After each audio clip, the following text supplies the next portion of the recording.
right, guys, so we're back in Little Italy at San Gennaro Festival. We just wrapped up the meatball eating contest, and I'm with Republican candidate, mayoral candidate for New York City, Mr. Sliwa. How you doing, brother? Not good. I got to be honest with you.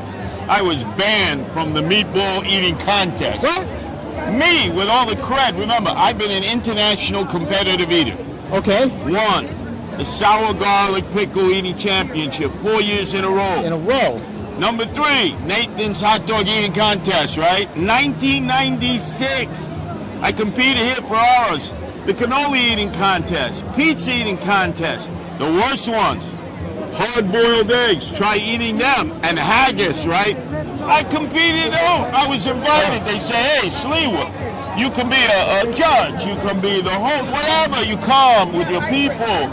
And then at the last moment, I was treated like a person of no consequence. That don't make any sense because Little Italy is about family, it's about fun, it's about culture, and everybody's welcome to this. And this... I'm the one that invited you. Yeah. This guy invited you? I was given the green light by Karen King. Yes. The widow of Chacha, the mayor of Little Italy for so many years. Let me do the whole. We were given the. Cha-cha. We were given. No, wait. Do I look down? Oh, down here? No. I look up there. So we come up? I was told they were happy and honored to have you, and they want you as mayor. Yeah, but you know, it was 1 or 2 people. Let me summarize. Which one we got? They said it was political. So it could be Comrade Bill de Blasio, the part-time mayor, the dope from Park Slope, because remember, for his birthday, I gave him the world's biggest meatball cake, 10-pound meatball on top of a cake. Now that's number 1. Or number 2, the man who used to use the Raven Night Social Club, which now sells dresses, Gambinos, may have put the word in and said, yo, Curtis Sliwa, we tried to whack twice. Do not put him on that stage. Who knows which way the wind was blowing? Who knows? De Blasio, hey, John Gotti Jr. out there in Oyster Bay Cove, phenomenal. Well, the person who said you couldn't go on stage was not Italian. Oh. And he's the president of this feast. No, it's not Italian. That is a double disgraziata. And he told me I couldn't wear my hat. Oh. I was one of the hosts. I went on like this on stage. Oh my God! As soon as it What's started, going on here? I'm not silent right As soon as it started, I turned the hat around and stood like this. Good. That's the message we want to get out. No kill shelters. No kill shelters. That's more important than me being on the stage. Yeah. Although, you know what I would have done as judge? I would have said, what rank amateurs do you have up here? You got the professional Curtis Sliwa. I know how to compete in matzo ball eating. I finished seconds, Ben's Deli, although I never ate a matzo ball in my life before that. And meatballs I grew up on, right? Meatball Parmesan sandwiches.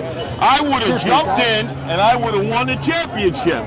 That's probably why they didn't want me. Okay, I don't even understand how you guys even enter a meatball eating contest. I was talking to the winner, Wayne. I was even asking him, do you guys start with Chef Boyardee, move yourself up to Swedish meatballs, and then you just stick your ass right with the Italian meatballs? Like, how do you even get involved with stuff like that? How do you do it? Well, first off, wait a second. You know, he probably goes to IKEA and gets those little Swedish meatballs they give out to all their customers. Exactly. That's rank amateur. You had to eat your grandmother's meatballs when she was just making the gravy. And if you said sauce, you're a real gabon. The gravy on Sundays with the meatballs. That's how you develop your intestinal fortitude to consume meatball after meatball. Without that, let's face it, you have no culiones, you have no huevos. No huevos. If you can't eat the meatballs. Exactly. Now, we were talking about the meatball contest, but let's get to something more important. You're running right now in the biggest contest of New York City right now, the mayoral race, with this you and Eric Adams. Yep. What is your plan right now where we get to help out New York? You have a lot of great ideas. We're already talking about this. Tell some of the New Yorkers out there what you're looking to do to make this a better state again. Well, think of 4 things, right? This is where the peeps are, right? In the streets. Exactly. In the subway. That's where you find Curtis Sliwa. That's right. Eric Adams. You find in the suites. He was getting wine, dine, and pocket line. So that's a big difference. Okay. He's going to represent the wealthy, the well-heeled. Okay. Curtis Sliwa is going to represent the people with little means, no means, or blue-collar working class. Crime is the issue.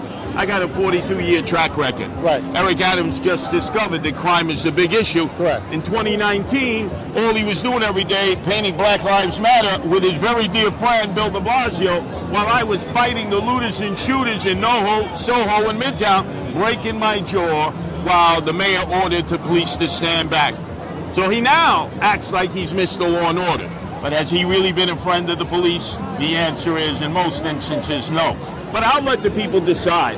Who do you trust after 42 years? I've been shot. I've been stabbed. I've been arrested 76 times. I've been on Rikers Island. When Eric Adams tells the story, the narrative, oh, I was a little boy. They kicked me in my ass. I got arrested one time. 76 times. Wooden shampoos, concrete facials, attitudinal readjustments. And I don't badmouth the cops. Because without the cops, as we see, there's anarchy, there's looting and shooting. We must back the blue. And with Eric Adams, it depends on what day, what side of the bed he gets up on. One day I back the blue, the next day I bash the blue. I will be consistent. Well, I'm glad to hear you're going to be doing a lot in New York City. I think it's going to be a hell of a race. So many changes are happening right now, especially in New York City, and it's a time for changes with everything. And right now, we're honored to be interviewing you here right now at this great cultural event. One thing I can promise you. One thing. Who's ever responsible for me not being on that stage at the meatball eating contest, you better hope I don't get elected mayor, or you're going to be making meatballs in the 6th borough of the city of New York, Boca Raton, Florida. You will not be in New York City. He didn't make the meatballs. Oh. Karen King, I believe. Cha-Cha, who's Tony Danza's manager. That's right. Well, Cha-Cha, we made the sign of the cross. His wife made him. This non-Italian, at the last minute, said you couldn't go on stage. I couldn't wear the hat. Wasn't de Blasio originally Werner von Wilhelm, and then decided to become a de Blasio, a Fugazi? So, hey, look, Cha-Cha, rest in peace. We honor him. I'll get my vengeance. My blood feud will come. We're going to help you. We're going to vote for you. Thank you. Well, congratulations on all your success. Guys, this is Curtis Sliwa, Republican candidate from the mayoral race right here in New York City. And you're watching FaceTime with Todd Wharton.